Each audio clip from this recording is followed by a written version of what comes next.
ನೀವು ಕ್ರಿಸ್ತಭಕ್ತರು ಎಂದು ಯಾವನಾದರೂ ನಿಮಗೆ ಕುಡಿಯಲು ಒಂದು ಲೋಟ ನೀರನ್ನು ಕೊಟ್ಟರೂ ಅದಕ್ಕೆ ತಕ್ಕ ಪ್ರತಿಫಲವನ್ನು ಅವನು ತಪ್ಪದೇ ಪಡೆಯುವನು ಎಂದು ನಿಮಗೆ ನಿಶ್ಚಯವಾಗಿ ಹೇಳುತ್ತೇನೆ ಎಂದರು.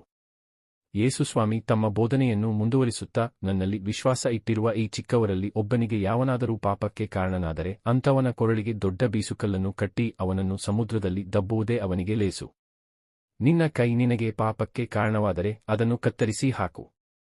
2 ಕೈಗಳಿದ್ದು ನರಕದ ಆರದ ಬೆಂಕಿಗೆ ಗುರಿಯಾಗುವುದಕ್ಕಿಂತ ಅಂಗಹೀನನಾಗಿ ಅಮರಜೀವವನ್ನು ಪಡೆಯುವುದೇ ಲೇಸು. ನಿನ್ನ ಕಾಲು ನಿನಗೆ ಪಾಪಕ್ಕೆ ಕಾರಣವಾದರೆ ಅದನ್ನು ಕತ್ತರಿಸಿ ಹಾಕು. 2 ಕಾಲುಳ್ಳವನಾಗಿ ನರಕಕ್ಕೆ ತಳ್ಳಿಸಿಕೊಳ್ಳುವುದಕ್ಕಿಂತ ಕುಂಟನಾಗಿ ಅಮರಜೀವವನ್ನು ಪಡೆಯುವುದೇ ಲೇಸು. ನಿನ್ನ ಕಣ್ಣು ನಿನಗೆ ಪಾಪಕ್ಕೆ ಕಾರಣವಾದರೆ ಅದನ್ನು ಕಿತ್ತುಹಾಕು. 2 ಕಣ್ಣುಳ್ಳವನಾಗಿ ನರಕಕ್ಕೆ ತಳ್ಳಿಸಿಕೊಳ್ಳುವುದಕ್ಕಿಂತ ಒಕ್ಕಣ್ಣನಾಗಿ ದೇವರ ಸಾಮ್ರಾಜ್ಯ ಸೇರುವುದೇ ಲೇಸು. ನರಕದಲ್ಲಿ ಅವರನ್ನು ಕಡಿಯುವ ಹುಳ ಸಾಯದು, ಸುಡುವ ಬೆಂಕಿ ಆರದು. ಊಟಕ್ಕೆ ಉಪ್ಪಿನಂತೆ ಪ್ರತಿಯೊಬ್ಬನಿಗೆ ಅಗ್ನಿಪರೀಕ್ಷೆ ಅವಶ್ಯಕ. ಉಪ್ಪೇನೋ ಪ್ರಯೋಜನಕರ. ಆದರೆ ಉಪ್ಪೇ ಸಪ್ಪೆಯಾದರೆ ಇನ್ನು ಯಾವುದರಿಂದ ಅದನ್ನು ಪುನಃ ರುಚಿಗೊಳಿಸಲಾದೀತು. ನೀವು ಉಪ್ಪಿನಂತೆ ಒಬ್ಬರಿಗೊಬ್ಬರು ಒಪ್ಪಿಗೆಯಾಗಿ ಸಮಾಧಾನದಿಂದಿರಿ ಎಂದರು.